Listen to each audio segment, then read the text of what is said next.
Sí, gracias. Sí, Sí se perfecto. escucha. Muchas gracias. Bien, entonces vamos a continuar con nuestro segundo tema. Em, lo que hicimos en el módulo anterior fue un acercamiento acerca de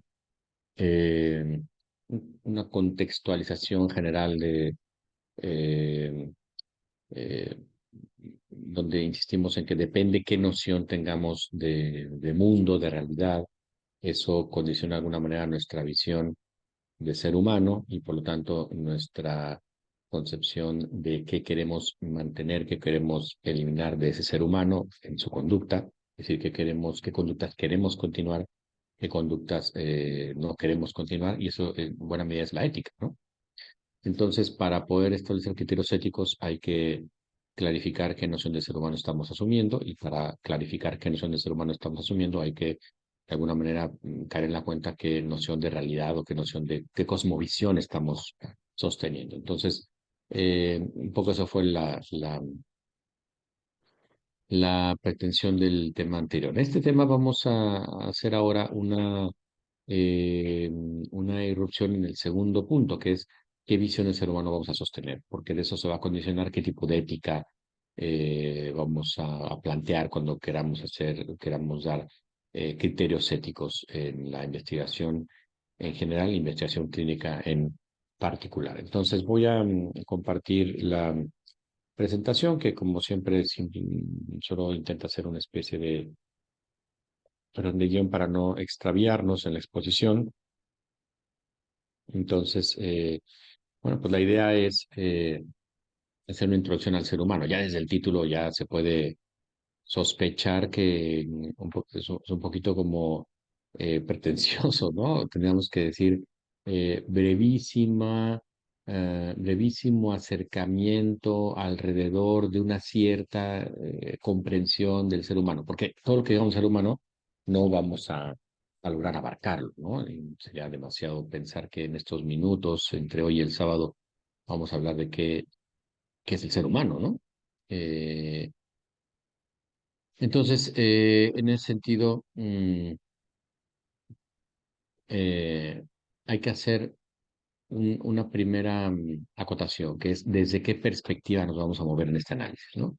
Entonces, digamos que al ser humano se le puede llegar de diferentes ámbitos, desde el punto de vista físico, material, biológico, bioquímico, sociológico, conductual, cultural, histórico, en fin, muchas aristas del cual puede englobarse. Y precisamente eso ha dado pie a que algunos autores hayan ideado una especie de cuadrante para diferenciar las perspectivas de las cuales podemos acceder a analizar, estudiar al ser humano, y más o menos ese cuadrante quedaría de esta manera, ¿no? Por un lado, tendríamos que poner las exterioridades y por otro lado las interioridades. Es decir, al ser humano se le puede acceder teniendo como interés lo que está en su exterioridad o teniendo como interés en el análisis lo que está en su interioridad, o sea, el exterior del ser humano o el interior del ser humano. Pero ese exterior del ser humano, pues es de diversas maneras, porque hay elementos del ser humano exteriores que son visibles para todos, que de alguna manera están a la vista de todos, y hay otros factores exteriores em, que aunque estén a la vista de todos y por eso son exteriores, eh, nacen de esferas más profundas del ser humano. Por ejemplo, en este cuadrante de enfoques tenemos, por lo tanto, un tipo de acceso al ser humano que vamos a llamar exterioridad objetiva. Es decir, cuando el enfoque de análisis de interés acerca del ser humano se dirige hacia aquello que vemos desde fuera, que podemos percibir desde fuera del ser humano, sus aspectos o elementos exteriores, y que está visible para cualquiera, es decir, que es objetivo, que cualquiera puede advertirlo, pues estamos hablando de todos los componentes físicos claramente externos, claramente medibles, claramente identificables del ser humano, ¿no? O sea, como un ser físico.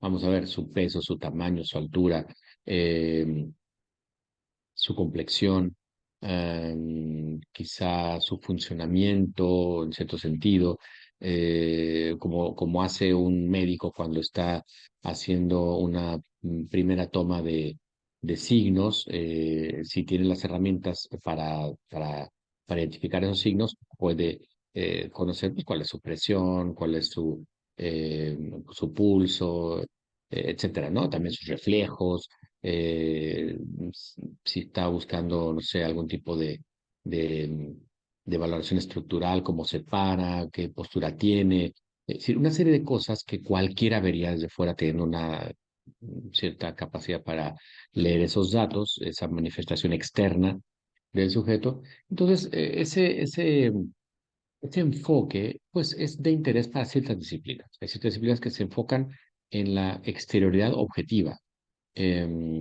Ustedes, los que de ustedes, que seguramente serán la mayoría, estén involucrados en el ámbito de la salud, pues esto quizá lo vean como más claro, ¿no?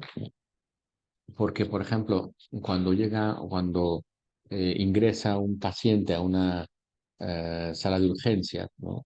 Y van comunicando al urgenciólogo, al médico de turno, de qué se trata, cuál es la situación a atender, y el paciente, 34 años, hipertenso, se sabe que es diabético, tuvo un desmayo en la calle, se golpeó la cabeza y presentó un hematoma, etcétera, ¿no? Entonces, ese tipo de rasgos, de signos, de señales, en ese momento son parte de la exterioridad objetiva.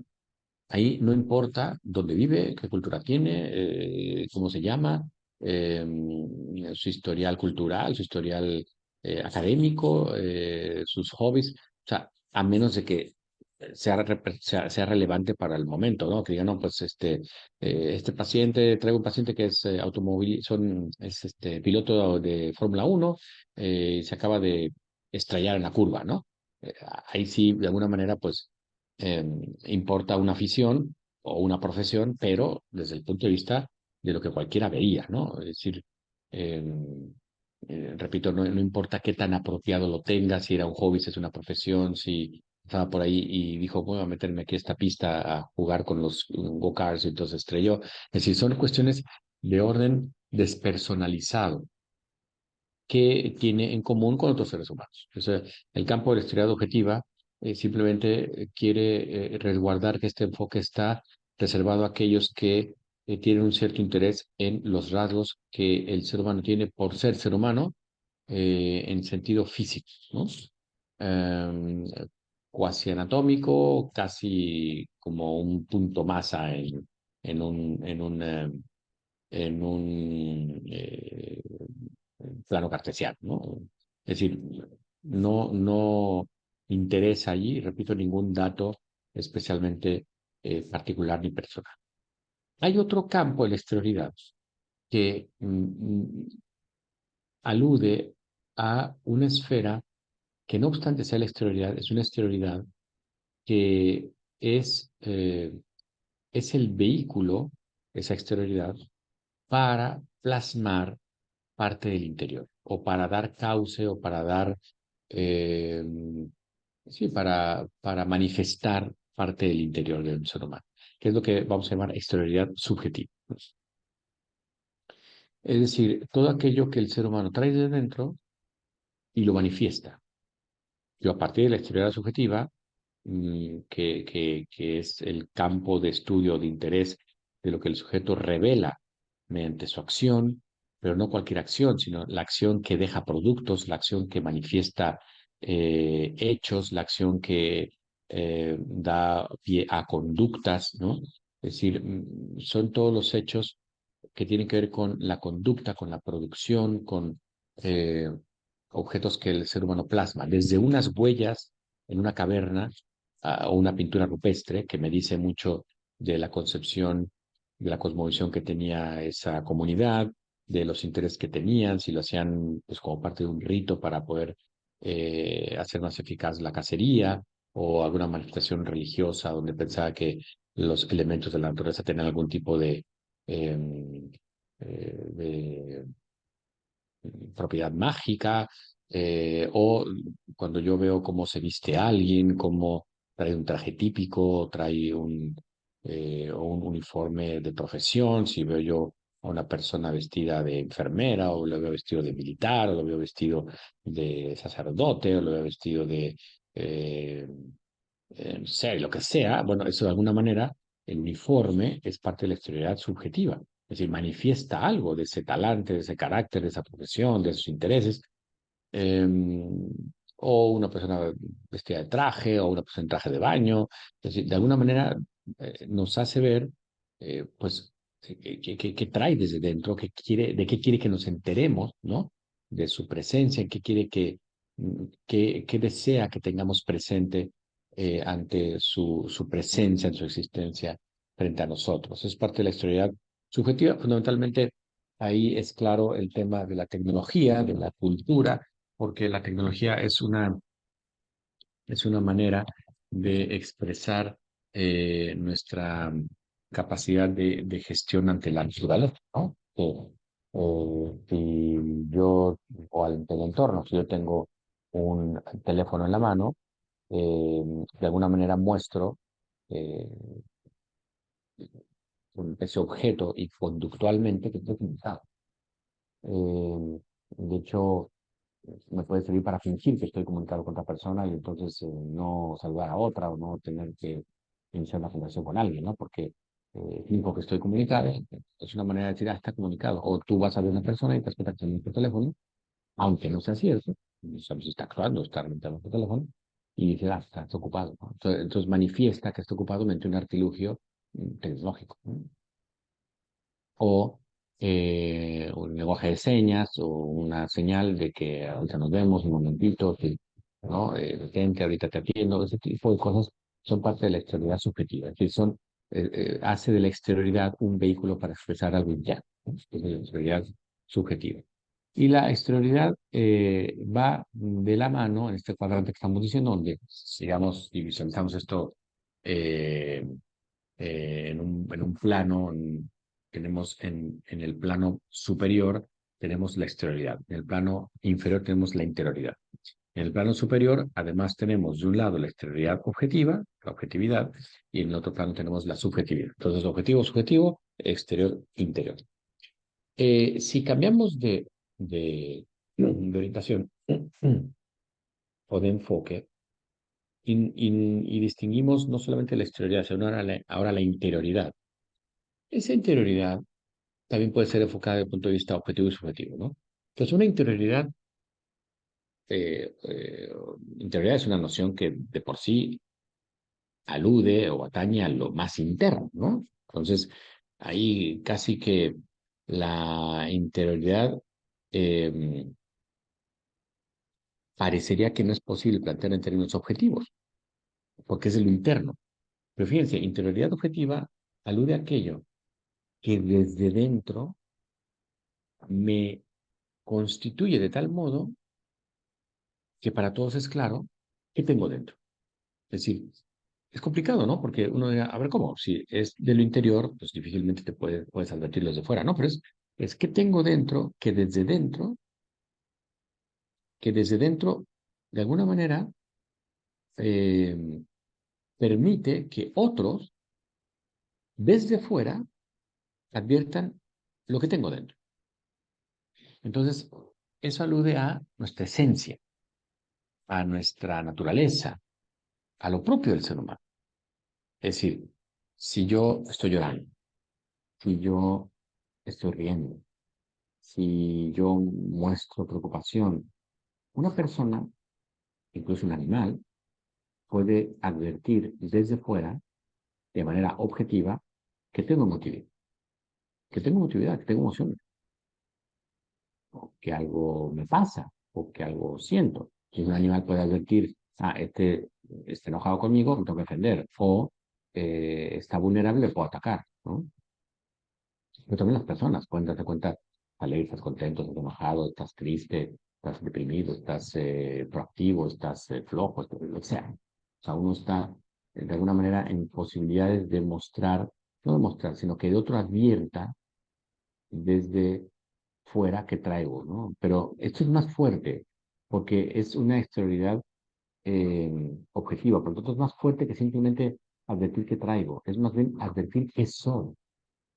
advertir qué soy, porque es lo más interno que tengo, lo más interno y objetivo, es qué soy, la esencia que tenemos. Me estoy riendo, estoy hablando, porque no soy un ser humano. Hay que recordar que hubo un momento en la conquista de América, en Sudamérica,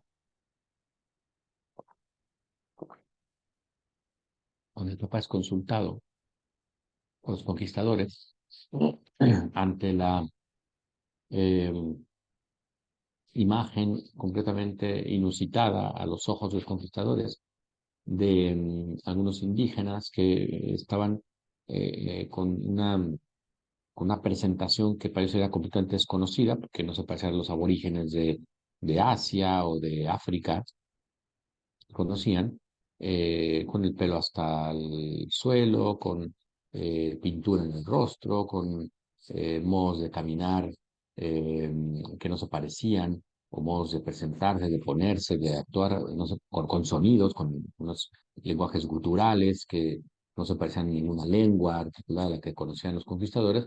Le consultan al Papa si se puede hablar de que estos habitantes son seres humanos. Y el Papa les contesta que son seres humanos siempre y cuando se rían. Si se ríen, son seres humanos, porque el sentido del humor es parte de la constitución humana, ¿no? Claro, eso pasó en una parte de América, porque en otra parte, lo que es la conquista de Mesoamérica, es decir, México, Centroamérica y tal, ni se preguntaron, o sea, se aparearon inmediatamente y empezaron a tener hijos, ¿no? Con los nativos. Y de ahí nació el mestizaje. En otros países no, en otros países no hubo estas intenciones directas de mestizaje, sino que hubo unos conflictos más difíciles de sortear. Bueno, pues este asunto de que si se ríen son humanos es de alguna manera un rasgo de interioridad objetiva. Sí, su esencia es, es visible por todos. Si está platicando, es un humano. Ahora, por ejemplo, pongo un caso. Si viene un extraterrestre y se bajara de su nave y nos saludara, ¿tenía que considerarlo humano? Hombre, por lo menos tenemos que considerarlo racional, porque estaremos dándonos cuenta que en su esencia es el poder comunicarse de manera simbólica. Entonces, eso es parte de la exterioridad objetiva, perdón, de la interioridad objetiva, lo que nos hace, lo que, lo que nos hace aquello que somos, nos hace desde dentro aquello que somos, lo que nos hace interior y estructuralmente aquello que somos y que es advertible desde fuera. Entonces, para esto, pues, obviamente tenemos que diferenciarlo de una interioridad subjetiva, que esto es como lo más interno del interno del interno, o sea, es aquello que yo revelo, como en el caso de la exterioridad subjetiva, ¿no?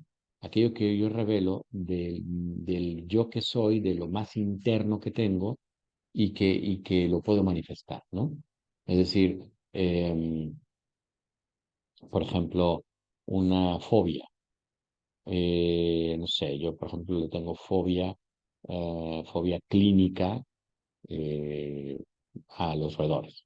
En concreto, sí, no sé si a los roedores en general, pero a las ratas sí, seguro, ¿no? Es una fobia clínica a las ratas. Entonces no puedo ver ratas, no puedo ver ratas y, y no puedo, vamos, no puedo ver ni Ratatouille, o sea, no puedo ver ni una caricatura de ratones, ¿no? Mickey porque ni se parece a un ratón, es una cosa como caricaturizada, pero un ratón así en forma terrible, no puedes, no puedo, me rebasa.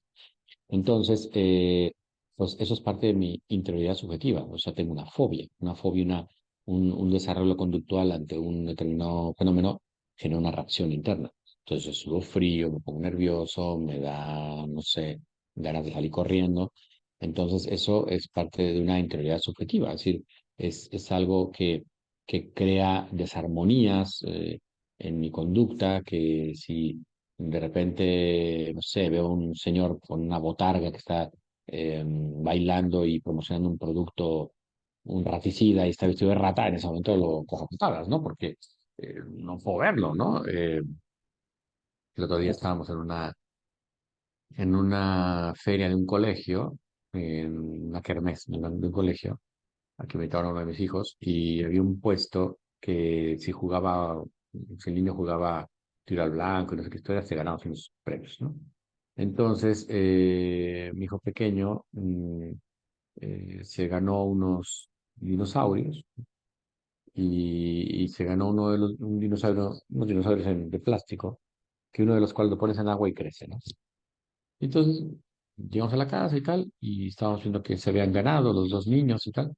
Dice mi esposa, oye, ¿ya viste qué es esto? Dije, sí, es un dinosaurio que se hace grande en agua, si no, velo bien.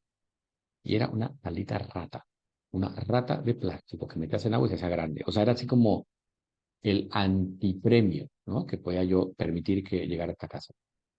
Eh, y puso el grito en el cielo, o sea, pero claro, no podía hacerlo enfrente de ellos porque pues, me interesa que, porque los niños son muy miméticos, ¿no? Que copian todas las actitudes. Yo no me interesa que tengan ellos fobia a las ratas, porque no es problema de ellos, es problema mío.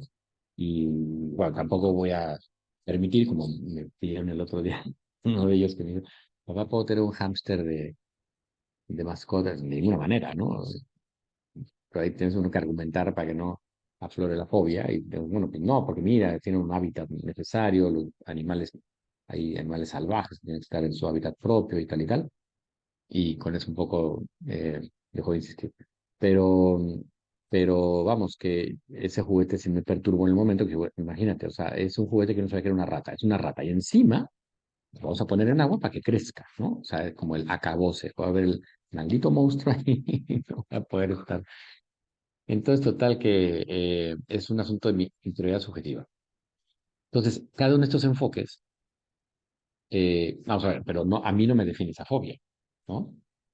Hay casos en los que sí puede definir una fobia. Por ejemplo, una persona, un psicópata, condiciona a tal grado su conducta que no puede convivir con las personas. O sea, yo perfectamente convivo con todos mientras no se disfraza de rata, ¿no? O no se convierte al otro en rata, ahí sí ya me voy corriendo. Pero si una persona es una psicópata, un sujeto psicópata, no se puede permitir convivir. Entonces, porque de alguna manera lo define, porque todo su conducta, su ser, su, su coexistir con otros está condicionado por ese rasgo. Pero no es su esencia, no es interioridad objetiva.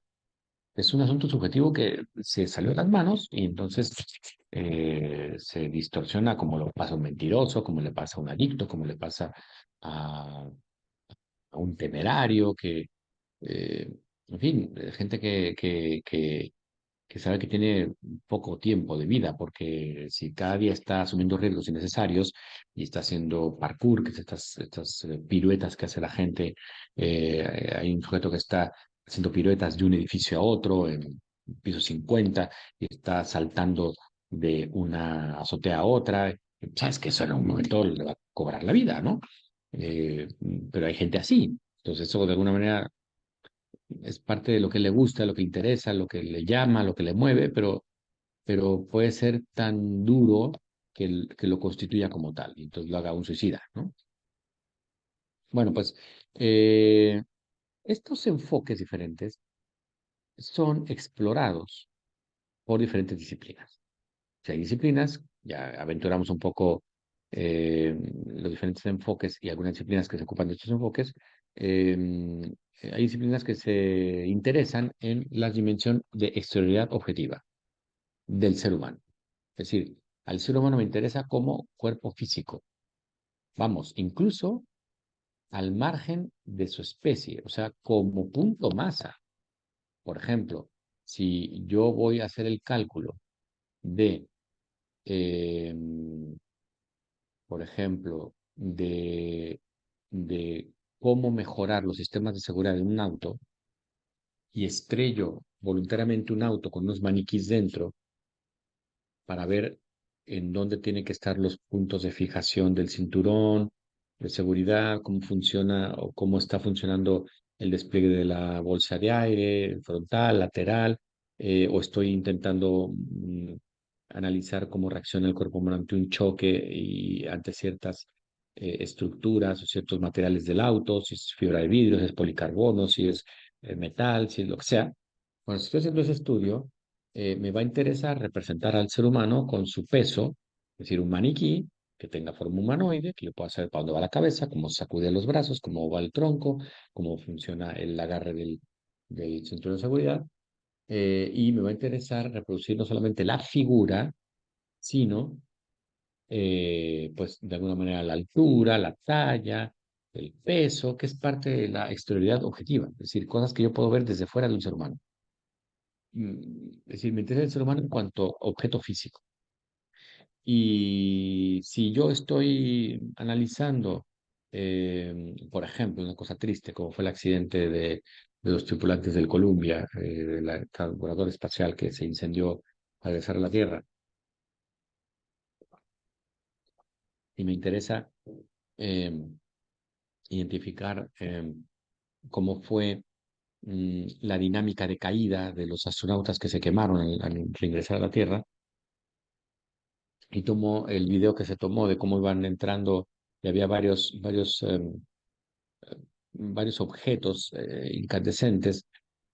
Pues yo puedo ahí, me puedo interesar en esos objetos con su velocidad, con su trayectoria, para saber dónde iban a caer o qué trayectoria siguieron para caer allí, qué dinámica hicieron al momento de regresar a la Tierra.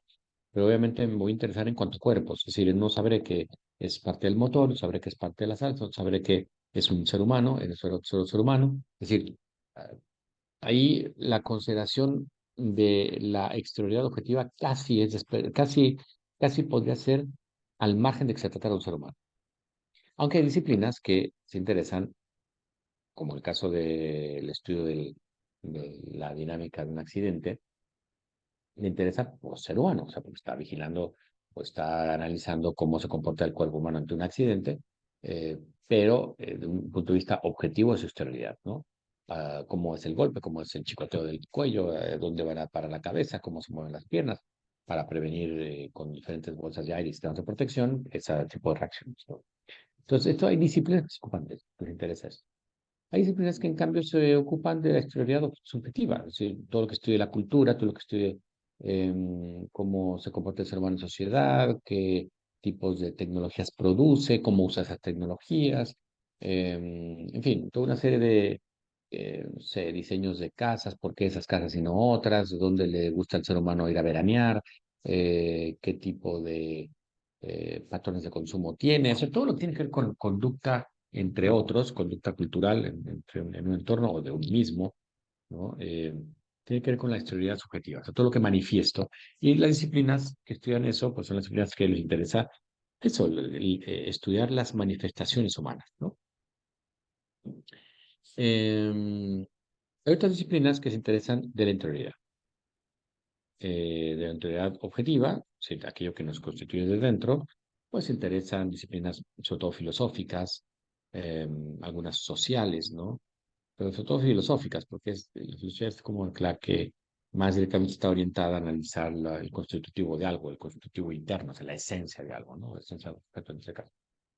Y la interioridad subjetiva también hay disciplinas que se ocupan de ello. Desde luego, aquí podríamos intentar ubicar a las ciencias de la salud en general, ¿no? La enfermería, la medicina, que podrían estar entre la interioridad objetiva y la interioridad subjetiva, ¿no? Em, Porque claro, un desarreglo conductual, psicológico, ¿no? Sería parte de la interioridad subjetiva porque es algo que tengo yo desde dentro, con las causas internas, pero que lo manifiesto de alguna manera hacia afuera. Eso, la psicología y otras disciplinas estarían metidas aquí. Bueno, esto no es un intento, este cuadrante no intenta determinar dónde hay que ubicar cada, no, sino más bien decir, a ver, son diferentes enfoques que se han dado respecto al ser humano, ¿no? Entonces, en ese sentido, nosotros tenemos que justificar desde cuál de esos cuadrantes nos vamos a interesar en el ser humano en este curso, porque vamos a hacer una consideración doble del ser humano. Por ejemplo, esta del ser humano como objeto de estudio clínico, o paciente, y en otro como el protagonista de ese estudio, ¿no? Entonces ahí hay como diferentes enfoques que hay que justificar. Bien, entonces, em, esta pluralidad de enfoques exige que reconozcamos que si hay pluralidad de enfoques es porque el ser humano es rico en perspectivas, tiene muchas dimensiones. Em, es más que un cubo, es poliédrico, tiene diferentes caras, ¿no? De las cuales uno puede ir advirtiendo, y más todas están unidas, todas están concatenadas, unas influyen sobre otras.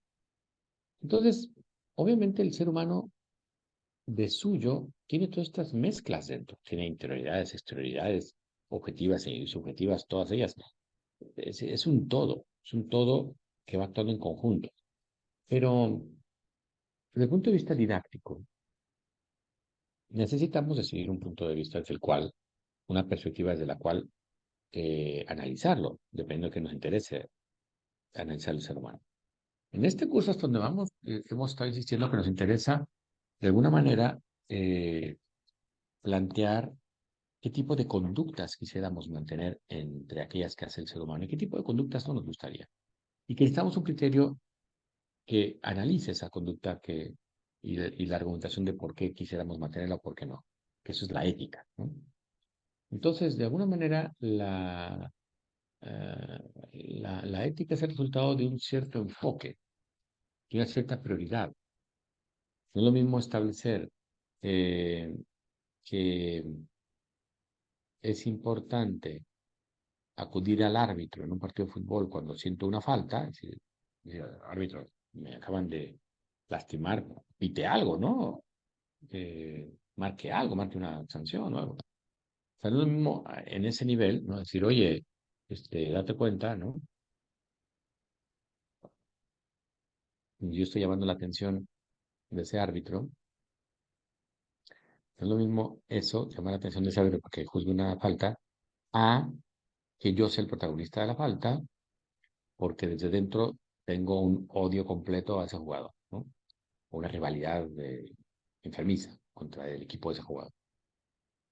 Entonces no es lo mismo el enfoque que puedo hacer yo analizando el enojo de un jugador que le hace una falta y pide que marquen algo, a lo que podría yo analizar eh, en una entrevista con ese jugador que cometió la falta, brutal, por detrás, muy agresivo, etcétera, intentar escudriñar qué traía, o sea, qué te pasa, por qué le hiciste eso, por qué lo golpeaste así, por qué, qué buscabas. Es interesante cómo en el concreto del fútbol las reglas penan la intención, como si fuera fácil saber la intención del sujeto, ¿no? Si tiene intención, ¿y tú cómo sabes que tiene intención o no tiene intención? O sea, es muy difícil saber qué trae alguien dentro. Entonces, intentar hacer un acceso al estudio de las intenciones de alguien exige una perspectiva que no es fácil advertir desde fuera. No es fácil. Pues porque las personas somos capaces de disfrazar las intenciones. Entonces, puede ser que yo diga que, ay, voy por el balón, pero lo hago de una manera súper agresiva, que me llevo el pie del otro. O puede ser que simplemente soy un principiante, no tengo ninguna idea de cómo entrar a un balón dividido y lastimo al otro. ¿No? Pero no quiero mostrar que soy principiante y entonces voy a actuar como, "No, claro, soy experto en esto, yo sí, aquí sé cómo moverme". O sea, a lo que me refiero es que todo enfoque acerca de la conducta humana, lo que el ser humano hace, se hace de una perspectiva, que tiene que ver el cuadrante que dijimos. Entonces hay una perspectiva que se llama de la primera persona, obviamente hay una perspectiva que se llama de la segunda persona, y obviamente hay una perspectiva de la llamada tercera persona, que es este acercamiento al ser humano, en la primera persona, ¿no? El acercamiento al ser humano, eh, donde lo que nos interesa es la parte eh, del yo, por eso es primera persona, o sea, el ser humano como un yo. Entonces allí podemos intentar exterioridades objetivas y subjetivas, y alguna interioridad podemos advertir de ahí. Es decir, el carácter subjetivo del sujeto. Esto, hay muchas disciplinas que estudian esto, los fenómenos mentales, la conducta en general, etcétera. Es parte de esta perspectiva de la primera persona. Es decir, yo lo que voy a hablar del sujeto es del sujeto como un yo, o bien de mí mismo. O sea, yo voy a revelar que tengo que fobias, que filias, que eh, aficiones, etcétera, o qué repulsiones, qué tendencias políticas me parecen buenas o malas, etcétera, ¿no? O sea, es la primera persona. Y obviamente la segunda persona se considera al ser humano objeto de estudio, objeto de interés como un yo. Pues en el primero, yo voy tras conocer un yo, es decir, voy interesado en lo que el sujeto manifiesta de su propio interior, repito, ese es subjetivo. Y en el segundo, voy tras un tú, es decir, voy interesado en lo que el ser humano hace, manifiesta, deja, pero no en sentido individual, sino en sentido de, de, de cómo lee uno al ser humano como un él, como un ello, es decir, como algo respecto a lo cual podemos tomar distancia y lo observamos, lo analizamos, lo comprendemos, al margen de que estemos dentro de ese mismo grupo. Es decir, un poco pasa cuando se habla de la muerte, ¿no? Tú sabes que la gente se muere, ¿no? Pero cuando la gente se muere, y que les que murieron, amigos, etcétera, ¿no? La gente se muere, menos uno. O sea, uno no piensa normalmente en la muerte de uno, ¿no? Eh, si lo piensa en la muerte de los demás, como lo extrañamos, como tal. Pero eso es parte de la segunda persona, más que como un tú, ¿sí? No tanto como un yo, sino como un tú, como desdoblarte y decir, ay, mira, pues hasta soy simpático, o soy hábil, o soy un desastre, soy un fraude. Sí, ese tipo de percepciones de uno se hacen desde la segunda persona. Y hay un tercer enfoque, que es el de la tercera persona, que es como, no es como un yo, no es como un tú. eh, Creo que ahí mencioné algo que es impreciso porque me parece que dije que los golpes de segunda persona mencionan como un él o como un ello, ¿no? Es como un tú, ¿no? Como un tú. Pero en el caso de la tercera persona, ahí sí es como un él, como un ello, es decir, como es, casi un eso. Es decir, cuando uno toma una perspectiva frente al ser humano, casi de objetivación, es decir, de presentarlo como algo que no es un alguien, sino que es un algo, ¿no? Un poco como cuando un cirujano va a entrar al quirófano y lo vamos a ver. Entonces aquí lo que tengo enfrente pues es un hígado, es unos riñones, pero no es señor Juan Pérez. En cambio, lo cual está súper recomendado que no sea así, pero si vas a operar a tu familiar, ahí sí no puedes decir esto es un hígado, son dos riñones y dos pulmones.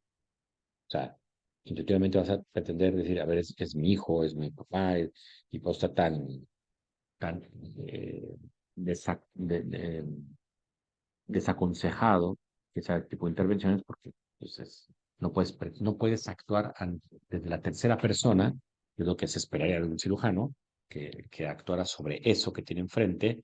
Hombre, tiene que tener en cuenta que también es una persona, ¿no? Que es un tú, la dignidad que tiene, incluso en un cadáver, un forense, pues tiene que tratar aquello con dignidad, no son solamente no son residuos, ¿no? Son despojos humanos, es decir, es un ser humano, es un cuerpo humano, es un ser humano que fue y que ya no es, ¿no? Eso merece un trato digno, no de burla, no de unas escuelas de medicina todavía siguen haciendo eso, ¿no? Que van los alumnos a ver el cadáver y están el profesor de anatomía mostrando cosas y tal, y más de uno va comiendo, y comentaba un alumno hace muchos años, de que en una clase de medicina de la UNAM, estaba entrando en la quirófano comiendo una torta, ¿no? Y el doctor dijo, a ver, no pueden estar comiendo aquí, obviamente, el profesor, y le puso la torta en la mano al cadáver, ¿no?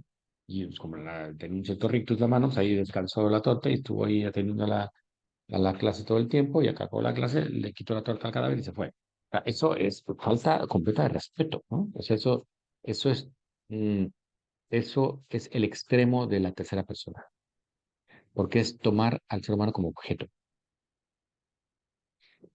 como pasa cuando un cliente contrata a una prostituta. Por eso es tan crudo ese fenómeno, por eso es tan objeto de análisis y no es tan ligero decir, pues que es un trabajo más, ¿no?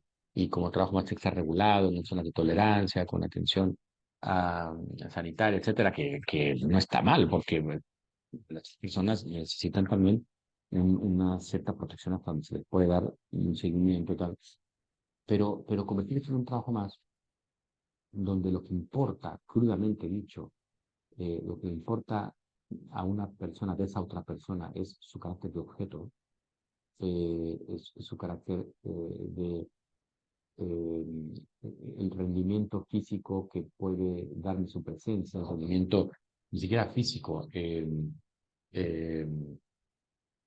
placentero que puede darme su presencia es muy triste, ¿no? Porque no me interesa de ese otro nada de su subjetividad, no me interesa nada de la objetividad que pueda venir de dentro, nada de lo que le pueda constituir, no me interesa nada, ni cómo se llama, ni qué edad tiene, ni su antecedente, ni sus circunstancias, no me interesa nada. Lo que me interesa es su carácter corporal y que le dé placer su presencia.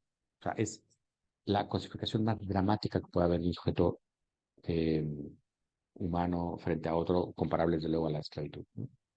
Donde igual no me interesa ni quién sea, ni qué desee, ni simplemente ya está. O sea, eh, deja que produzca, que cargue lo que le pido, que haga tal o cual cosa, ¿no? Como tarea. Cuando era la esclavitud estaba de uso común en nuestro entorno social, ¿no? Entonces, eso es un drama. O sea, considerar al sujeto de una tercera persona es una objetivación muy cruda cuando del ser humano se trata. No pasa nada si estoy hablando de vasos, si estoy hablando de botellas de vino, si estoy hablando de tacos al pastor o lo que sea. O sea, ahí sí cabe hablar en tercera persona, ¿no? Como si fuera un objeto. O sea, hace unos años, eh, no sé si contesto la otra vez, no me acuerdo, pero ya no sé qué cuento en dónde. Hace unos años fui a hacer un reportaje a la fábrica de Airbus en Hamburgo, porque tenía una intervención en radio, un programa que quizá los que son de México no hayan escuchado. Hay un programa en las noches en Radio Asir que se llama Eddie Warman de noche, con Eddie Warman, que es el doctor. Entonces Eddie Warman tenía un espacio donde yo intervenía cada 15 días, intervino durante 10 años. Eso está en YouTube y lo pueden ver, buscar Eddie Warman, Héctor Velázquez, y ahí van a encontrar toda una cantidad, no todos, pero una buena cantidad de temas que tratamos, ¿no? Y entonces, en una ocasión me pidió que fuera a cubrir la entrega de un avión de Airbus a Volaris, una compañía mexicana, Volaris, de aviones, que no sé si todavía existe, creo que todavía existe. Y entonces, pues fui a Hamburgo, Alemania, a cubrir esta entrega. Íbamos a- dos o tres reporteros de algunos medios mexicanos, un fulano que hicieron una trivia en el programa para que se ganara el boleto para ir, y yo, ¿no? Entonces íbamos para allá y yo no era reportero ni tenía ni idea, pero era comentarista en temas de ciencia y tecnología y sociedad, entonces me parecía como buen dato. Entonces fuimos, hicimos un tour por la planta de Hamburgo, cómo se fabrican los aviones, los A380, A320, el A380 que es el más grande del mundo, el A320, el A319, que son los que normalmente ya se usan de esa compañía. Y bueno, fue muy interesante ver toda la línea de montaje, etcétera. Eso algún día lo comentaré con más detalle, porque sirve para ver otro tipo de cosas, ¿no? Pero como parte de ese, ya que estábamos allá, nos llevaron a la fábrica de Montblanc, de las plumas, ¿no? Y entonces, claro, yo tenía un prejuicio bastante eh, acendrado, ¿no? De esas plumas. Yo, ¿qué necesidad de gastar una millonada en una cosa que sirve para escribir, que es novismo y tal, ¿no? Pero bueno, vimos, era una nave, digamos, industrial, donde se produce esto, que no medía más de 30 metros por 20 metros. Una cosa súper pequeñita, donde están 11 personas haciendo 11 pasos que son necesarios para producir una pluma móvil. Todas ellas mujeres, no había un solo hombre, todas ellas mujeres. El único paso que se hace de manera mecánica en esa construcción de la Mont Blanc es el troquelado o sea, el troquelado de la punta, que es de oro. Fuera de eso, todos los pasos de montaje, lo que sea, es hecho a mano por cada una de esas personas, ¿no? Y cada una de esas 11 personas, estas 11 mujeres, saben los pasos de todas las 11. Entonces, si alguna falta, otra puede sustituirla sin ningún problema. Entonces, yo, impresionado por esa escena de ser un sitio hiper pequeño, o sea, todas las Mont Blanc del mundo, se me ocurrió preguntarle al guía, que era el señor de ahí de Mont Blanc que estaba haciendo la visita guiada, oiga, ¿y cuántas plumas producen al mundo? Y jamás me hubiera esperado la respuesta. Y digo, no lo sé. Y yo, ¿cómo que no sabe? No somos chinos. Y yo, ¿cómo? O sea, nosotros no nos preocupamos por el volumen. Estamos generando una extensión de la expresión humana. Y digo, wow, esta gente se toma en serio su trabajo, ¿no? Interesantísimo, porque al final de toda esa cadena de montaje, de que si la repita, que si la no sé qué, que todo eso, el último paso es una señora que está en una habitación de 2x2, sentada en un escritorio, una señora mayor, escuchando cómo desliza cada pluma que le pasa. Si a su juicio el deslizamiento hace el sonido que debe tener, le pasa esa pluma a la última señora. La señora pone un poquito de agua y la escucha deslizar con agua, o con tinta, pero con agua. La que pasa ese último filtro se queda, la que no va para atrás. Y hay una caja enorme de plumas Montblanc, tal cual como lo vemos en las tiendas, en esa caja de que fueron rechazadas en el último paso. Y hay una posibilidad, nos decían, hay una especie de cojín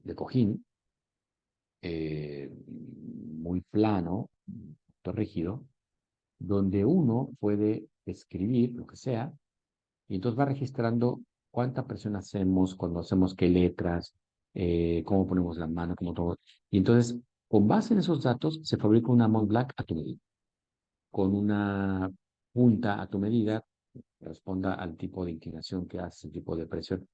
¿Qué es esto, no? Es la hiperpersonalización eh, artesanal de algo estandarizado y producido en una línea de montaje. Entonces, como un Rolls Royce, ¿no? Y decía, bueno, ¿y quién tiene pues este cojincito para saber hacer plumas a la medida? Y dice, bueno, solamente hay dos en el mundo. Dos lugares en el mundo donde tienen esto en las tiendas. Burgo, aquí en nosotros, y México. Que, bueno, tenía que ser, ¿no? O sea, ya veía yo el típico mexicano, ¿no? Voy a hacer una pluma a la medida. Entonces, tal cual, ¿no? Entonces, bueno, de ahí ya nos pasaron a ver las plumas especiales, colecciones especiales, que sí, con la que se firmó la independencia más bien el surgimiento de la Unión Europea, o la pluma que usó Rainiero en su boda, el príncipe Rainiero, o etcétera, la colección de Pirakalo, la colección de las plumas que hacen alusión a John Lennon, que las compró completamente la colección Yoko Ono. Es decir, una serie de había una que vale $1 millón, que todas estas las cogíamos con guantes, ¿no? Pero claro, el $1 millón se te cae ahí, es que hace para toda tu vida, ¿no? Entonces, con mucho cuidado. Y así, entonces yo ahí dije, rayos, esto cambió toda mi concepción, y ahora les tengo mucho respeto porque conocí a las 11 señoras que hacen estas cosas, y, y esa es la manera de convertir algo que todo mundo vería desde la tercera persona. O sea, a nadie se le ocurre ver una pluma desde una óptica que no sea la tercera persona, es la pluma, es el objeto. Vamos, el que mejor entendió esto es Vic. O sea, Vic no sabe fallar. Cualquier pluma Vic que uno coja desde los 50 y tantos, no, o sea, son iguales todos. No ha cambiado un ápice su diseño. Y son producidas en serie. Ahí sí, como fueran chinos. Pues ahí eso es natural, porque yo, oye, ¿tienes una pluma especial con la que firmarías si te casas? No, no, pluma que sea. Y hay plumas que, o sea, yo cuando me casé, mi suegro me regaló una Montblanc precisamente para firmar en la boda civil, bueno, pues luego mi hijo la perdió, entonces ya no sé, me acuerdo, pero era un celular muy especial, que con mucho cariño, lo usaba y tal, porque presentó, pero eso no era tratado como desde una tercera persona, era tratado desde otra perspectiva, ¿no? Porque tenía un valor sentimental. Bueno, igual que las mascotas, igual que incluso los lugares, ¿no? Los que regresamos porque era un lugar de la infancia, una casa en la que vivimos, si vemos las ruinas que la tiraron, o vamos y vemos quién vivía aquí. Es decir, eso no es visto desde la tercera persona. Porque la tercera persona es una óptica desde la cual yo veo las cosas ajenas, como objetivas, como despersonalizadas, como, claro, eso lo espera uno normalmente de objetos de objetos, no de animales y ahora tampoco, perdón, no de personas y ahora tampoco de animales, ¿no?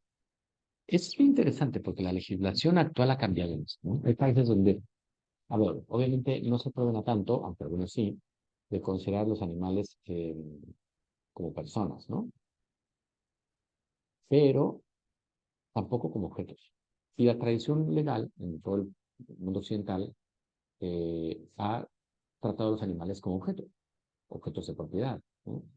Pero claro, los movimientos animalistas y la concientización ecológica, lo que sea, pues ha hecho mucho trabajo en pro de la concientización del sufrimiento animal innecesario, pues todo lo que tiene que ver con eh, las pruebas cosméticas de animales, en fin, el sacrificio que se intenta que sea el menos doloroso posible y estresante posible en un rastro, en comparación a lo que hacen con las gallinas. Terrible, ¿no? Que las tienen ahí horas y horas y horas y horas hasta que sus piernas se rompen de estar tantos días y tantas horas con focos y luces artificiales, pues, para que pongan y pongan y pongan huevos hasta que, hasta que se les rompen las piernas y luego las sacrifican porque ya no sirven. Es decir, una serie de cosas terribles frente a las que son como que llaman gallinas de, de paseo libre, ¿no? Que viven con un marajá. Entonces, este tipo de consideraciones donde el animal ya no es visto como un objeto, sino, pero tampoco como una persona, sino como un algo intermedio, ha hecho que se legisle como no desde una tercera persona, no como, simplemente como la distancia ajena y aislada, sino como como algo relevante. eh, Incluso en algunos países como objeto de herencia, ¿no? Puedes dejarle a un gato tu patrimonio o a una mascota, etcétera, ¿no? Bueno, pero lo que quería insistir en esto es que esta óptica de la tercera persona no se ve, no hay manera de verlo más crudo que respecto al ser humano. En el caso del ser humano es verlo como un objeto, como algo ajeno, como despersonalizado, descarnado, que no merece la menor consideración, sino como de objeto, ¿no? Y eso suele pasar cuando al ser humano se le estudia desde un naturalismo, es decir, desde un naturalismo reduccionista. ¿Qué quiere decir eso? Desde el punto de vista de que su tipo de existencia como entidad es simplemente su presencia física espacio-temporal. Es decir, casi como el bulto, ¿no? Lo que pasaba en el Holocausto, lo que sigue pasando en algunos sitios donde hay sesiones de guerra, como en la cárcel de Guantánamo, cosas así, pues se les trata como un bulto, o sea, sin una consideración a su individualidad, digamos, en el campo de concentración, ¿no? Donde son un bulto de gente más, ¿no? Ya esté vivo o muerto, no hay una consideración. Bueno, esta perspectiva es diferente si nos atenemos a la segunda persona, porque allí estamos hablando de un tú, es decir, de un sujeto consciente que tiene una interioridad que manifestar, que nos dice qué tiene, qué quiere, qué desea, quién es, y que sobre todo está abierto a recibir la manifestación nuestra de quiénes somos, que queremos, que tenemos, ¿no?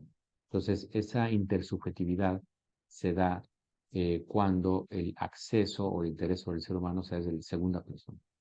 Entonces ahí hablamos de relaciones interpersonales, del otro como un tú, donde el otro me reconoce no como un él, sino como un tú, y donde cada uno de nosotros no nos reconocemos solamente como un yo, sino como un tú con otro, o sea, un yo manifestativo, un yo donde lo importante no es nuestro carácter individual, porque la individualidad es una noción que, que nació como fruto de una serie de circunstancias históricas, sobre todo a partir de la Revolución Francesa, donde de alguna manera se ve al otro como una amenaza. Si la presencia del otro es amenazante, porque si yo no pongo cotos, no pongo de por medio obstáculos y dejo al otro operar tal cual, el otro lo que va a intentar es avasallarme, va a intentar pasar sobre mí. Entonces yo necesito poner alguna barrera que impida que el otro esté tentado a ir encima de mí. Y esa barrera son los derechos individuales, es el derecho. Entonces, esa concepción del individualismo insiste en que mi presencia que se entiende que puede ser amenazante para otro y la presencia del otro es amenazante para mí. Entonces, pero eso no es segunda persona, eso es casi tercera persona, porque el otro no está visto como un otro, sino más bien como un estorbo, como un sujeto un sujeto amenazante del cual hay que prevenirse, ¿no?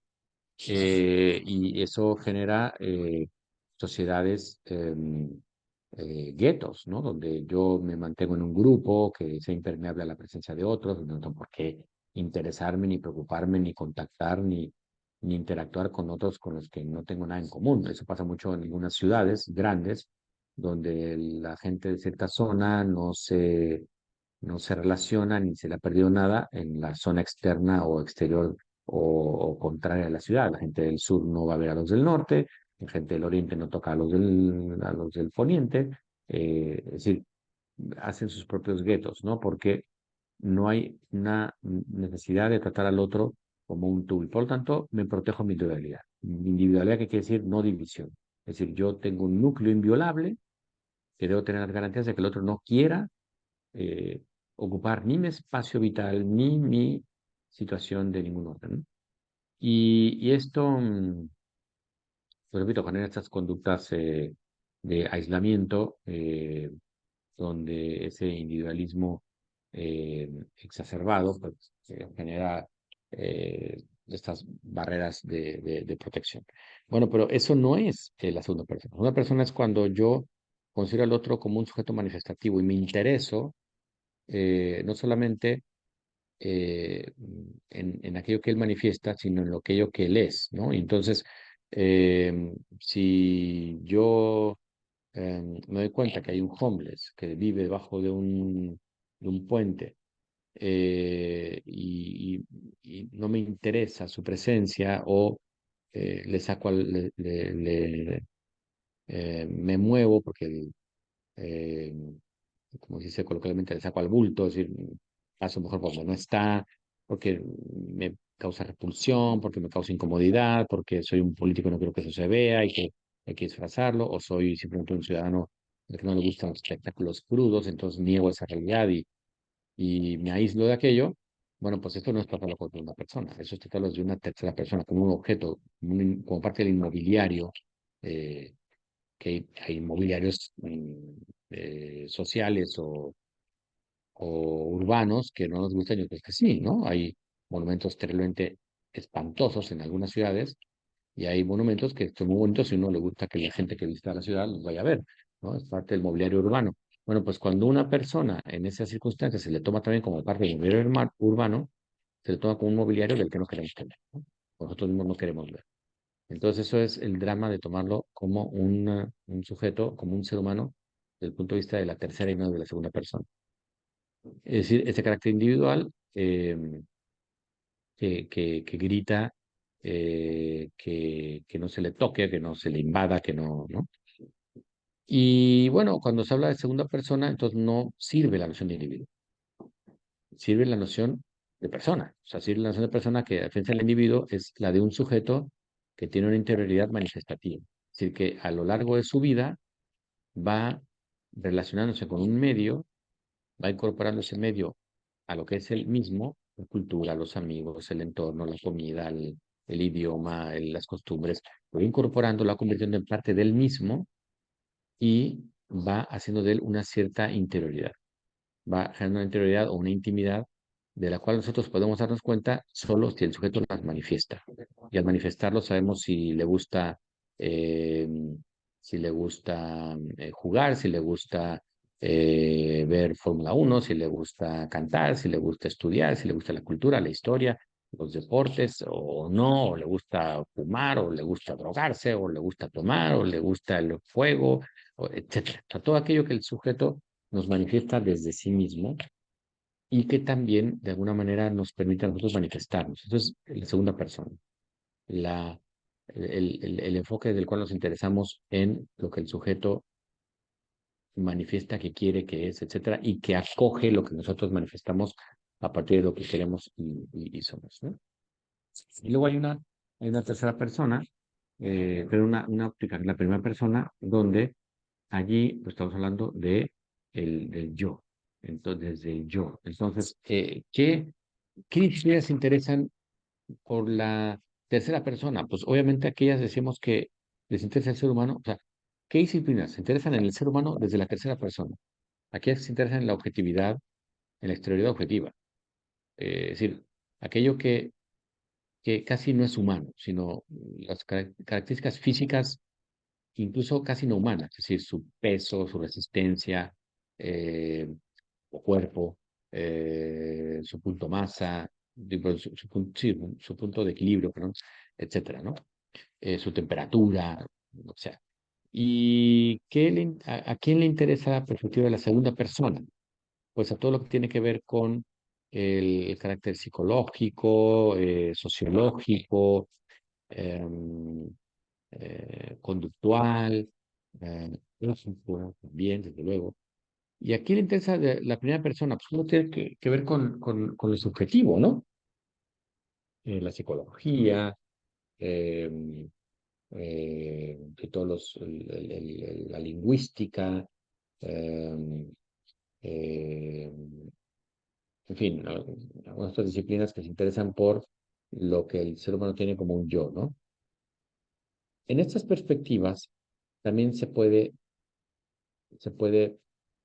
mm, realizar de un enfoque equivocado, o sea, puede estar sujeto a abusos, ¿no?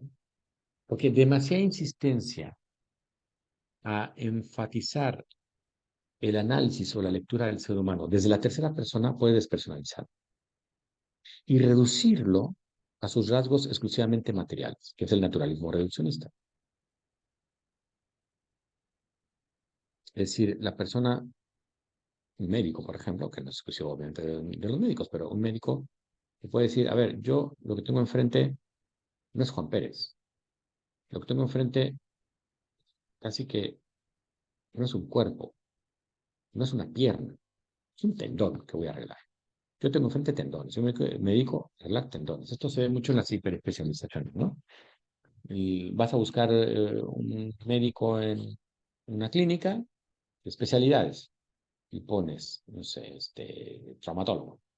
Te sale traumatólogo de codo, de mano, de pie y tobillo, de extremidades superiores, extremidades inferiores. Sí, bueno, y de rayos, y vas con él, no, pues es que mire, yo voy a tenderme el pie y tal. Y dices, bueno, y además, un poquito aprovechando que, mire, tengo este dolor en el codo. Ah, no, no, eso lo ve un traumatólogo de codo. O sea, eso es casi, a ver, yo veo codos, ¿no? Dice, yo veo codos, o yo veo pies. Es más, ni siquiera veo pies, veo tendones. Entonces, esa mentalidad profesionalmente requiere ese enfoque, pero tiene sus riesgos, porque a fuerza de estar viendo tendones, tendones, tendones, casi que puedes llegar a despersonalizar la reacción, la atención, la aprehensión que puede tener un paciente que sea especialmente sensible a ciertas cosas, incluso al trato mismo del médico y que te diga, ¿sabe qué? Yo este médico no lo quiero porque me trata como un objeto, me trata como una cosa, me trata hiper, o sea, eh, como descarnadamente, ¿no? En cambio, la segunda persona también puede tener abusos, puede tener excesos, ¿no? Porque insistir tanto en el tú, en el tú, en el tú, casi puede llevar eh, a tratar al otro, a fuerza de tratarlo como un tú, como un tú, como un tú, a casi objetivarlo, casi como fuera un ello, como un objeto, ¿no? O sea, tiene sus riesgos. Por ejemplo, cuando la policía va a calcular cómo intervenir en una manifestación, pues es que casi que le da lo mismo la altura, el peso, el tamaño, desde luego las convicciones y razones que puedan llevar a una persona a ir a esa manifestación. Lo que le interesa es que no vayan y destruyan un monumento, ¿no? Entonces va a reaccionar ante el todo informe que es la masa, no ante fulano, no ante perengano. No le importa, pues casi lo que pasa por favor, ¿no? Y también hay un cierto exceso que se puede cometer desde la primera persona, que es insistir tanto en este enfoque de preocupación sobre lo que es más personal y más interior, más íntimo, que pueda uno caer en el subjetivismo. Es decir, eh, tomar a un sujeto de su exclusiva y absoluta particularidad eh, y eso en ciertas disciplinas o áreas del conocimiento no sirve. Porque, porque si yo tengo un paciente enfrente y me presenta un dolor de estómago, pues no me puede decir, es que ese dolor de estómago nadie lo tiene en mi clínica, nadie lo tiene, es un dolor que solo yo tengo, es una manera exclusiva que tengo yo de que me duele. O sea, tú sabes que eso tiene un patrón. Y que como tiene un patrón, entra como un síntoma de algún daño que estás intentando evitar, nosotros no se corresponde, que tiene un patrón. O sea, nadie tiene algo físico, que está tan personal, que sea absolutamente necesario. Incluso hasta una enfermedad autoinmune es una enfermedad que tiene él en cuanto a organismo y por lo tanto lo tienen otros, ¿no? Entonces, estas perspectivas condicionan un poco el acceso al ser humano, así como el cuadrante anterior condiciona un poco qué tenemos por ser humano, porque tenemos que instalarnos cuál es nuestro interés acerca del ser humano. Si queremos entenderlo desde una perspectiva donde él es para mí algo que veo yo desde la tercera persona, desde el él, o desde el tú, o desde el yo, y qué elemento, una interioridad, una exterioridad, desde un punto de vista objetivo, subjetivo, etc., ¿no? Bien, nos hemos pasado un poco ya del tiempo. Les pido una disculpa porque la didáctica marca que no tengamos 50 minutos. Entonces, miren, voy a proponer que digamos, tengamos un descanso de 10 minutos. En 10 minutos volvemos a conectarnos y seguimos con el tema una vez que hemos puesto esto. ¿Cuál es la intención de mostrar? Cierro con esto, ¿no? De mostrar esta cuestión de las perspectivas. Que hablar del ser humano, a ver, no es que no se pueda acceder a él o a lo que es desde una perspectiva en particular. Claro que se puede y se debe, hay disciplinas y disciplinas, ¿no? Pero hay que tener en cuenta siempre que hay un riesgo. Que me esté yo llevando una parte y esté no advirtiendo otra, que es igual de valiosa, solo que yo he decidido que no es objeto de mi estudio o de mi interés, ¿no? Entonces, eso es importante. O sea, hay perspectiva. La perspectiva no es la realidad. La perspectiva es el ángulo desde el cual a mí me interesa analizar una realidad, sabiendo que hay más ángulos, que en este caso es un deseamos, eh, ahorita, pero bueno, que tiene muchos ángulos, ¿no? Entonces, eso obliga a que de manera al menos inicial sepamos que al ser humano en su carácter de riqueza multiaspectual se le puede entender solo desde una visión interdisciplinar. Aunque yo solo me ocupe de un aspecto, tengo que tomar en cuenta que tiene más aspectos, que tiene más aristas, y eso obliga a una mentalidad interdisciplinar en la cual insistiremos en un momento más. Entonces, 10 minutos y entonces seguimos con ese tema. Gracias. Gracias. Gracias, Doc. Entonces, los tres perspectivas, ¿no? Que estamos, sobre las cuales estamos insistiendo y que entonces, de alguna manera, nos obliga a situarnos en cuál de esas perspectivas, en qué parte del cuadrante que hemos mencionado, nos vamos a ubicar cuando intentemos eh, abordar qué es el ser humano y qué tipo de eh, lectura interdisciplinar esperamos, qué qué tipo de ética pretendemos eh, establecer eh, para asegurarnos de qué conductas debemos mantener y cuáles no, que es la ética, ¿no? Bien, entonces,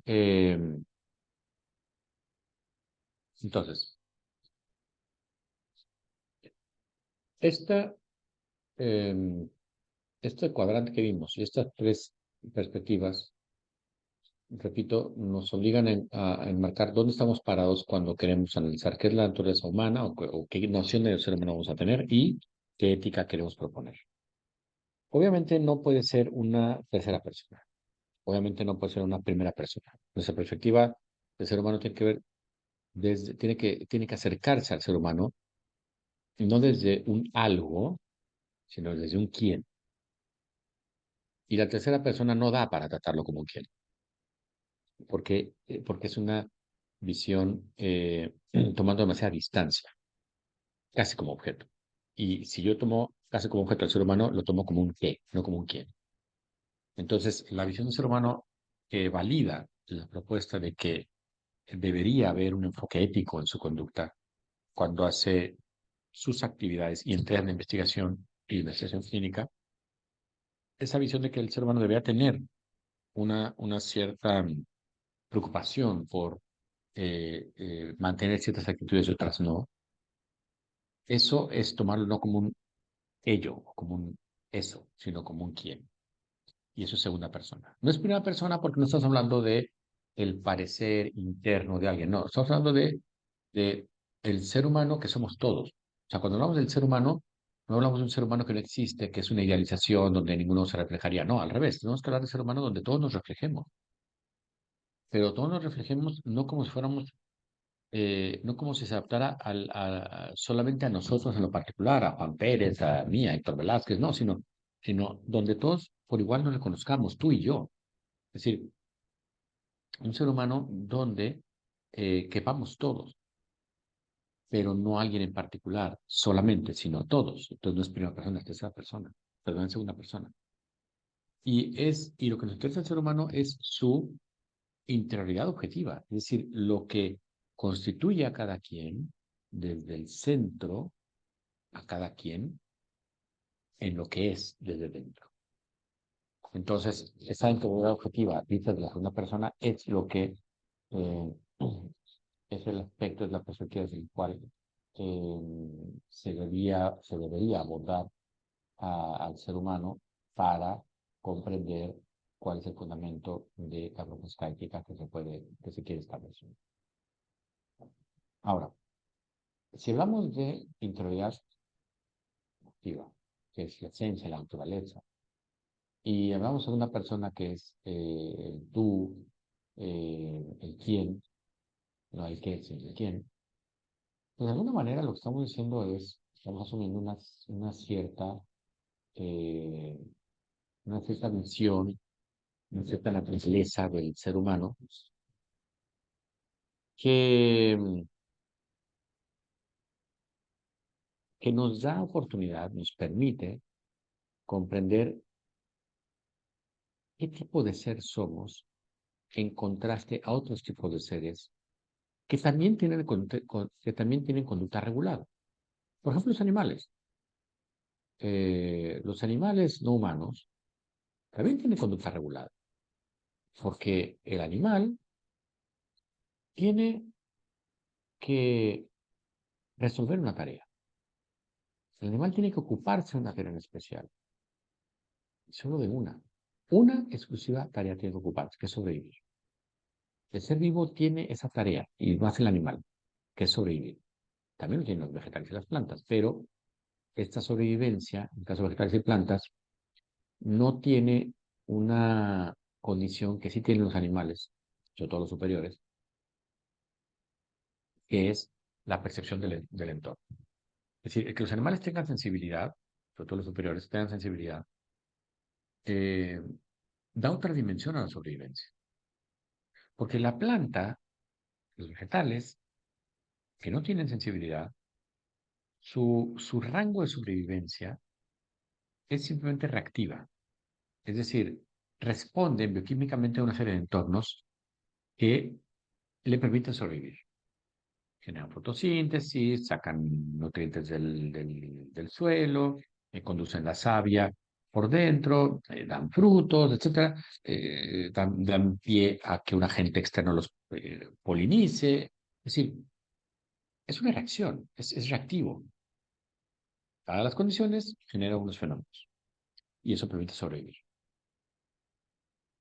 Pero al ser reactiva su presencia, pues está, como toda reacción, condicionado a un entorno inmediato. O sea, nosotros reaccionamos a lo que está inmediatamente a nosotros. Si baja la temperatura, sube la temperatura, si viene una piedra, si alguien gritó, si no reaccionamos ante lo que está platicando una persona en la ciudad de enfrente. Si no tengo ni manera de saber qué diablo está platicando una persona en la ciudad de enfrente, no puedo reaccionar. O sea, puedo reaccionar de lo inmediato, directo, pero no de lo que está pasando en otra parte del planeta si yo no lo advierto. Eso ha metido unas tergiversaciones muy potentes en nuestra época, porque como estamos interconectados todos, somos hiperconectados, pues ahora podemos reaccionar ante lo que dice un señor en otra ciudad, en otro país, sobre las ranas ecuatorianas, ¿no? Y dice, "No, las ranas ecuatorianas tendremos que extinguirlas del mundo". Y yo, no, me manifiesto en contra de esa opinión, señor, aunque yo nunca haya visto una rana ecuatoriana ni conozco a ese hombre. Pero esa interconexión nos pone en una condición en la cual es como si todo estuviera unido, ¿no? Entonces, como si ese señor que vive en otro país y señor que ni conozco, como si fuera parte de mi entorno directo. Eso genera la hiperconectividad. Ahora estamos reaccionando ante entornos que no son nuestros, pero que son directos por la comunicación. Por eso hoy en día, más que la sociedad de la información, estamos en la sociedad de la red social, ¿no? De la conectividad social. Estamos advirtiendo conductas para hacer ideas, reacciones de gente que no conocemos y que tenemos la palma de la mano, ¿no? Bueno, el ser vivo, vegetal, las plantas, tienen un carácter reactivo frente al entorno directo e inmediato para sobrevivir. No le interesa, entre comillas, no impacta en la raíz de un árbol que tenga yo en el jardín de mi casa, no impacta la tormenta que esté ocurriendo en otro continente. No es parte de su entorno. Es parte de su entorno, el entorno ecológico, que le es inmediato. Ni le va ni le viene al oso polar lo que esté pasando en el desierto del Sahara. Pero sí le va a lo que pasa en el desierto del Sahara a una cobra. Y sí le va el deshielo o cambio que haya en un témpano en el que se encuentra parado a los polos. Sí, son los entornos inmediatos. Ahora, en el caso de los seres vivos superiores, ese entorno no es inmediato, es mediato. Es decir, el entorno de sobrevivencia no solamente es el inmediato, el directo inmediato, sino incluso entornos que van más allá de su entorno directo inmediato e incluso entornos que aún no conocen. Pero como tiene sensibilidad, ese entorno se expande, su entorno se vuelve un horizonte y se expande hacia la dirección que él se desplace. Si se desplaza, su entorno de sobrevivencia cambia. Ya no es el terruño donde estaba hace 3 días, ahora es esa nueva tierra a la que llegó en busca de comida. Entonces, el animal tiene una tarea que solucionar, que es sobrevivir. Fundamentalmente lo hace con ocasión de dos conductas: eh, alimentarse y aparearse. Porque no puede sobrevivir sin aparearse. O sea, si no se aparea, no sobrevive. Y si no se alimenta, no sobrevive. Entonces, tiene que ocupar su tiempo, 100% su tiempo, en sobrevivir. No se toma vacaciones, no hace huelgas, no se va a divertir, porque incluso la diversión, el recrearse y el jugar es parte de un entrenamiento para lograr la sobrevivencia. Hemos cambiado mucho la conducta de los animales, sobre todo las mascotas, pero aún ahí se ve este tipo de, de tendencia interna que al final es una tendencia instintiva. Es decir, por instinto el animal tiende a sobrevivir aparándose, alimentándose y todo lo que conlleva alrededor de ello.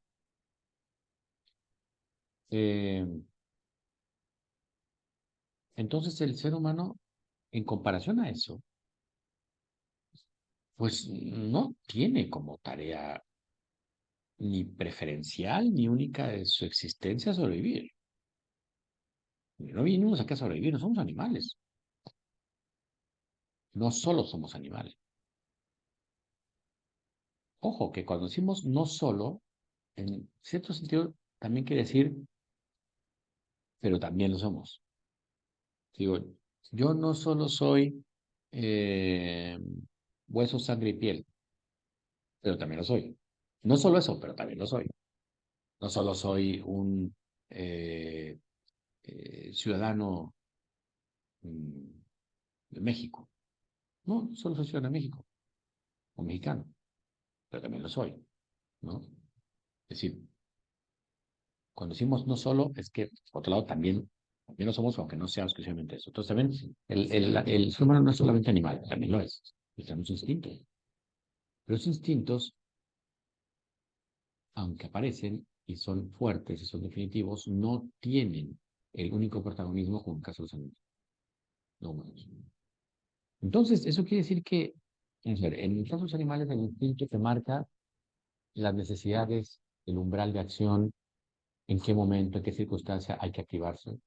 Pues si el animal tiene hambre, tiene que ir en busca de alimentos, si tiene sed, tiene que ir en busca de agua, si tiene tiene un poco de celo, tiene que ir a parear y encontrar una hembra, o la verdad, quiere encontrar un macho. Eh, es decir, está marcado los momentos, circunstancias que se requieren de los pasos necesarios para cumplir la sobrevivencia. Pero si el ser humano no tiene como esfera primera, principal o única el sobrevivir, eso explica que entonces no parezca tener un, una y la misma expectativa de acción en todos nosotros. Es decir, no estamos determinados a un tipo de acción en específico con nuestra existencia.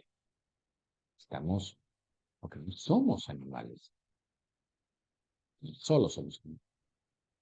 Por lo tanto, no es el instinto lo que nos marca qué tenemos que hacer o qué conductas hacer, sino que tenemos que decidir qué conducta necesitamos hacer y por qué. Tenemos que decidir en qué entorno hacerlo, si en el inmediato, si en el inmediato, si en el entorno futuro, si en el entorno de más allá, si en el inexistente. Es decir, necesitamos aclararnos qué requerimos hacer, porque no estamos determinados por los instintos de la especie. Vamos, que nuestra existencia es una tarea a resolver, no unas, no unos resultados que obtener, como el caso del anime. El animal no puede darse el lujo de obtener resultados hoy, tiene que alimentar hoy. Y aunque se haya alimentado hoy, con eso no consigue alimentarse para mañana. O sea, eso fue hoy.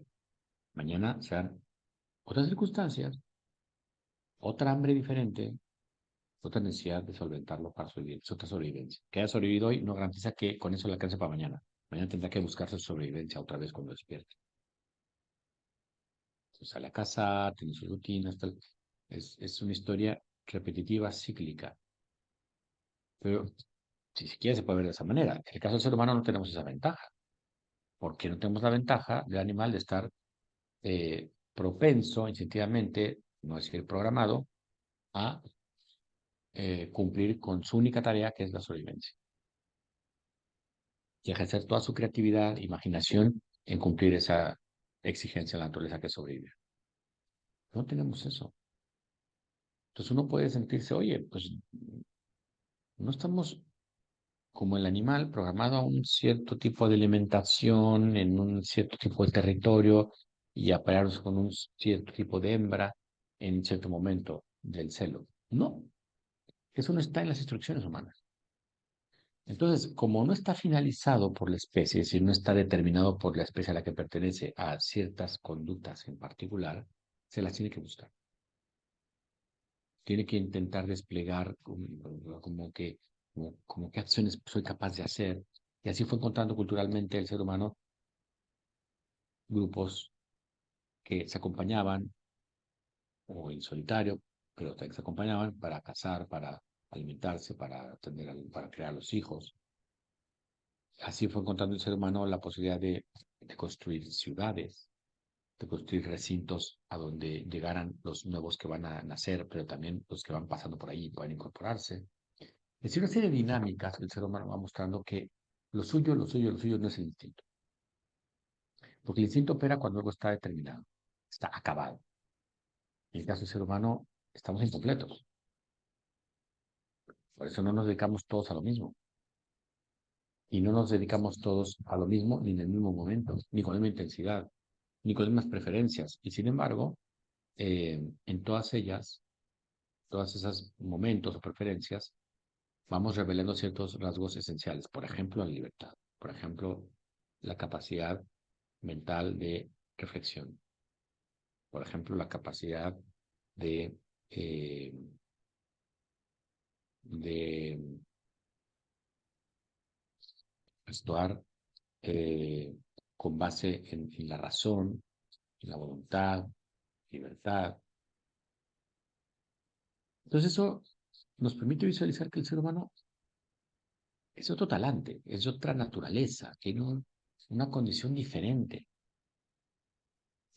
sin darle un matiz ni peyorativo, no peyorativo, simplemente diferente, que tiene otras exigencias, tiene otras condiciones y que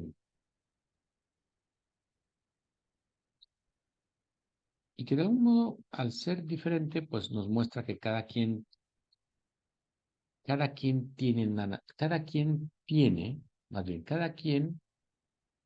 posee desde cada uno la naturaleza humana que es común a todos. Es decir, tenemos una serie de características que compartimos con los seres humanos, por ejemplo, la capacidad de actuar, de pensar, inteligencia, voluntad, pero que cada quien resuelve su ejercicio de esas facultades como puede. Pero tenemos algo fundamental que nos une y luego eso supone un ejercicio particular de cada quien para desplegar esas condiciones. Entonces, eso nos lleva al tema de que ya tenemos elementos para decir, bueno, eje la perspectiva, ¿no? En el cuadrante donde cabe mi interés, la perspectiva, ¿cuál es? Una persona. Eh, bueno, ahora faltaría, ya dijimos cuál es mi perspectiva, ahora hay que ver eh, la realidad respecto a la cual voy a leer desde una perspectiva, es decir, el ser humano. ¿Cuál es la naturaleza del ser humano? En esta naturaleza, analizar del ser humano, esta condición del ser humano que vamos a analizar, nos jugamos toda la posibilidad de una propuesta de regulación de la conducta. Pero no una regulación desde una ley que alguien expide, no, del descubrimiento de qué habríamos de esperar de nosotros mismos, qué debemos de esperar de un ser humano, qué expectativa debe esperar el ser humano, qué acciones deberíamos conservar, cuáles acciones no. Y para eso necesitamos una cierta noción de ser humano. Eh, Voy a enumerar brevemente una primera opción para no dejar cortado mucho el tema. Tenemos tenemos muchas propuestas de cómo entender el ser humano y su naturaleza, ¿no? Aquí tenemos una que es una, una lectura de lo que es el ser humano que ha sido desarrollada especialmente por eh, un autor, Alton McIntyre. McIntyre tiene una obra, ¿cuál es el nombre? Un segundito, se lo digo. McIntyre tiene esta obra donde establece de una manera, pues, más acabada y potente cómo eh, cómo podríamos visualizar al ser humano, cómo podemos definirlo, ¿no? Entonces, un segundo.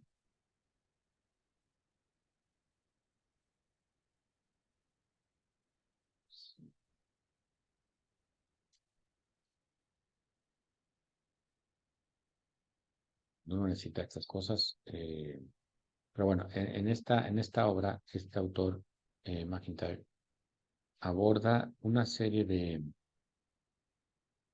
eh, de rasgos en los cuales podríamos descansar la comprensión del que es el ser humano. No va tras una definición tal cual canónica de diccionario, no. Va eh, en búsqueda de de unas condiciones que nos permitan diferenciar al ser humano. Y estas condiciones, en las cuales apuesta este autor, son fundamentalmente tres condiciones. Eh, Estoy intentando decirles eh, la obra donde esto está expuesto. Vamos a ver, aquí está. Entonces, vamos a ver su obra. Bla, bla, bla, bla, bla, bla, bla. Sí, sí, sí. Comienzas. Bueno, ¿cuál es la propuesta? Se los digo así, un poquito introductivamente, porque repito, a propósito no me estoy metiendo mucho porque no quiero dejar el tema cortado, pero su propuesta en general es que al ser humano hay que entenderlo desde una serie de condiciones que no pueden estar fuera del análisis del ser humano. No podemos quitar ninguna de estas. No son todas, pero al menos estas no pueden modificarse para entender al ser humano, ¿no? Y esas condiciones son la vulnerabilidad, la autonomía y la integridad. ¿De dónde salen? Es innegable que el ser humano debe entender como ser humano necesariamente como un ser cosa, como un ser, como un objeto corpóreo. No hay un ser humano sin cuerpo. No conocemos un ser humano sin cuerpo. No ha nacido un ser humano sin cuerpo. Nunca. Nace con un cuerpo. Por tanto, nace con un condicionamiento espaciotemporal. En un momento dado, en un año determinado, en un sitio determinado. Y este carácter corporal que introduce la temporalidad humana, porque por ser corporal tiene una fecha de inicio y tiene una caducidad, como todo lo corporal. Bueno, pues esta condición temporal sabemos que eh, la va modificando con el tiempo. Es decir, el fruto de mi carácter temporal hace que yo actúe, porque soy finito, soy corpóreo, por corpóreo soy finito. Entonces necesito comer, necesito bañarme, necesito vestirme, necesito trabajar, necesito recrearme. Tengo condiciones de las cuales carezco porque soy finito, porque soy corpóreo. No puedo tenerlo todo porque soy corpóreo. No puedo tenerlo todo. No hay manera. Entonces, ese estatus corpóreo genera unas implicaciones. Si soy corpóreo, soy finito. Si soy finito, me puedo mover. Si soy finito y corpóreo, me puedo mover, ese movimiento se da en un antes y un después. Y por lo tanto, yo puedo reconocer cómo me movía, qué hacía ayer y cómo me muevo y qué hago hoy. Y también pensar qué puedo llegar a hacer o moverme mañana. Es decir, la condición corpórea genera temporalidad y la temporalidad, en el caso del ser humano, no es una fotografía, no es este momento presente en el que estoy y ya. Es una película. Va corriendo la temporalidad. Es biográfica. Entonces, la corporeidad en el caso del ser humano mete un componente biográfico, porque no estoy siempre con la misma estructura física. Voy creciendo, voy haciendo acciones que me van permitiendo crecer. Antes era un bulto en una cuna, después me permite ese crecimiento intentar aventurar un gateo, entonces el gateo se convertirá en un apoyo en dos pies hasta que logre hacer los primeros pasitos, después aprenderé a correr, caminar, saltar, etcétera, aprender a tener el equilibrio yendo en bicicleta, etcétera. Es decir, esto es biográfico, no es una fotografía, es una película. Entonces el carácter corporal está asociado con nuestro carácter biográfico, pero también con nuestro carácter espaciotemporal, es decir, finito, porque si está espaciotemporalmente fijado es porque no es infinito, es finito. Y el carácter finito, de límites, no solamente dimensionales, sino también físicos, funcionales, es el vehículo para advertir que por corpóreos somos vulnerables. Que somos vulnerables porque somos corpóreos. Y somos temporales porque somos corpóreos. Y somos vulnerables y somos temporales. Somos biográficos. Este rasgo no se puede sacar de la comprensión del ser humano. No podemos pensar en ningún ser humano que no tenga un cierto rasgo de vulnerabilidad. Al final voy a tener que cortar el tema porque está acabando el tiempo. Voy a dejar sin mencionar los otros dos para no decirlo rápidamente y dar pie a que esto se asimile con tiempo, ¿no? Entonces, es una propuesta de naturaleza humana. Mezcla de corporeidad, racionalidad, sabiduría que en su momento. Pero ponemos ya tenemos claro que la corporeidad no es vulnerabilidad. Entonces, natural es con natural al ser humano, a partir del ser humano, estar, presentarse o mostrarse como vulnerable. Bueno, vamos a dejar esto aquí para no cortar la exposición. De hecho, estamos cortando, pero para no entrar en más detalle, eh, aprovechando que somos poquitos, no sé si alguien tiene alguna pregunta, comentario, cuestión, etcétera, que quiera expresar.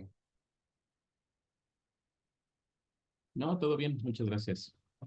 No, y no, Bueno, doctora, muchas gracias. gracias. Pues entonces vamos a terminar este tema, vamos a continuar el tema el sábado, vamos a perfilar cómo comprender la naturaleza humana, estas características de vulnerabilidad, lo uniremos a la de racionalidad, lo uniremos a la de coexistencia o existencia junto con otros, y veremos algunos temas que se desprenden de ahí con ocasión de la comprensión humana eh, de lo que son, ¿no? Bueno, pues muchas gracias por su paciencia y por conectarse. Nos vemos entonces el próximo sábado. Eh,